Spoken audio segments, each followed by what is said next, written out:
आदेश आदेश आदेश जय गुरु गोरखनाथ जय नवनाथ की 84 सिद्धों की एक बार। आज हम बात करेंगे सुरक्षा कवच मंत्र के बारे में। सबसे पहले आप कोई भी सिद्धि करते हैं, कोई भी मंत्र सिद्ध करते हैं, उससे पहले आपको अपना सुरक्षा कवच सिद्ध करना ज़रूरी होता है। चाहे आप किसी भी स्थान पर बैठे हैं, कहीं पर बैठकर भी मंत्र सिद्ध कर रहे हैं, अगर आपके पास सुरक्षा कवच मंत्र नहीं है तो आपके ऊपर कोई भी विपदा आ सकती है। कोई प्रेत, कोई अदृश्य शक्ति आपको बीच में आपकी तपस्या खंडित कर सकती है।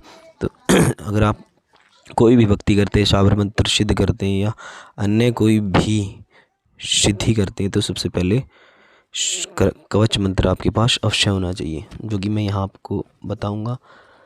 तो उससे पहले मैं आपको विधि बता देता हूँ। साधक कहीं भी जाए, रात में, दिन में, तो इस मंत्र को पढ़कर आसन के चारों तरफ एक लकीर खींच सकता है, पतली धार पानी की बना सकता है, या जिसके द्वारा आपके आसन की रक्षा होती है। और इस लकीर को कोई भी आक्रमणकारी, कोई प्रेत, कोई अदृश्य शक्ति इसको लांघने की कोशिश नहीं कर सकती है। भले ही वह दूर खड़ा साधक को दिखता रहे, लेकिन उसको स्पर्श नहीं कर सकता। ये इतना सिद्ध मंत्र है। तो इसके अन्य भी प्रयोग हैं।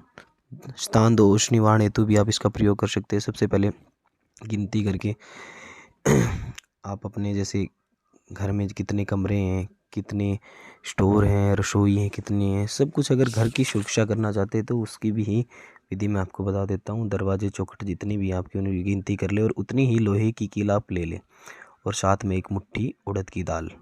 फिर मंत्र पढ़कर उड़द को सिद्ध कर ले। किस बार उसको सिद्ध करना होता है, किस बार मंत्र पढ़ के उड़द को सिद्ध किया जाता है। और फिर हर कमरे में जाते रहे, अंदर से बाहर की तरफ आना है, उड़द छिड़के और अभिमंत्रित कील को चौखट में गाड़ दें। जिससे जैसे जैसे आप बाहर आते रहेंगे, बाहर जाते जाएंगे, आपके जितने भी रसोई, कमरे या बैठक जो भी है वो धीरे धीरे सिद्ध होती चली जाएगी और वहाँ पे शुद्धि हो जाएगी। लास्ट में मेन गेट पे जाने के बाद लास्ट कील वहीं पे मेन गेट पे दहलीज में ठोक दें।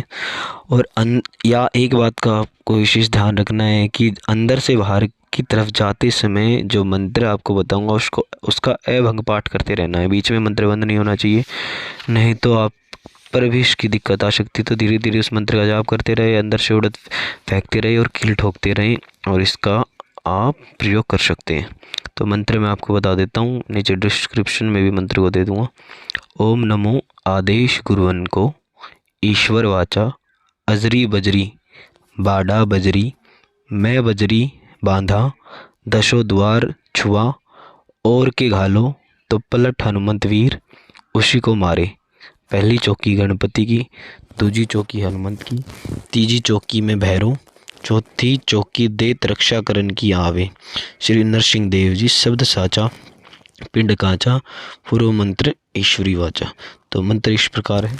इस मंत्र को आप सबसे पहले किसी भी ग्रहण काल में, शुभ मुहूर्त में सिद्ध कर ले और सिद्ध करने के बाद इसका प्रयोग आप इस प्रकार कर सकते हैं। अगर आप कोई भी साधना कर रहे हैं, कोई भी मंत्र सिद्ध कर रहे हैं, तो अपने आसन के चारों तरफ मंत्र पढ़कर और इसकी लकीर बना सकते हैं या फिर जल की धार बना सकते हैं मंत्र पढ़ते पढ़ते। तो आपके आसन की सुरक्षा होती है। घर की सुरक्षा का भी उपाय मैंने बताया है कि किस प्रकार अगर आपको लगता है कि आपके घर में कोई अदृश्य शक्ति या कोई भी दुष्ट शक्ति का वास है, तो आप ऐसे उड़द के दानों को सिद्ध करें। पहले मंत्र सिद्ध करें, फिर उड़द के दानों को 21 बार या 108 बार मंत्र जप के सिद्ध करके धीरे धीरे घर में छिड़के और कीलों को सिद्ध करके हर चौखट और द्वार पर कीले गाड़ते चले जाएं। अभंग पाठ आपको करते रहना है। धीरे धीरे आपका मंत्र, आपके घर की सुरक्षा होती है। और इसी प्रकार से डेली गुरु गोरक्षनाथ जी महाराज के नाम का आप धुनी घर में खेल सकते हैं। गूगल की ध्वनि अवश्य आपको खेनी चाहिए, जिसके बाद घर की में शुद्धि बनी रहती है और कोई भी दुष्ट शक्ति आपके घर में प्रवेश नहीं करती है। तो आज के लिए इतना ही। जय गुरु गोरखनाथ, जय नवनाथ की एक विशेष बात, मंत्र सिद्ध करने के बाद आपको गुरु गोरखनाथ जी महाराज का रोट भी अवश्य देना होता है। तो मंत्र सिद्ध करने के बाद 108 आहुति से इस मंत्र से हवन करें और गुरु गोरखनाथ जी महाराज का रोट लगाएं, जो कि जिसकी विधि मैं आगे आपको बता दूंगा। या आप लगाना चाहते हैं तो आप मुझे कमेंट में बताएं, मैं आपको इसकी विधि की पूरी जानकारी आपको बता देता हूँ। तो मंत्र नीचे डिस्क्रिप्शन में मिल जाएगा। चैनल को लाइक करें, सब्सक्राइब करें और आगे की वीडियो पाने के लिए बेल आइकन पर क्लिक करें।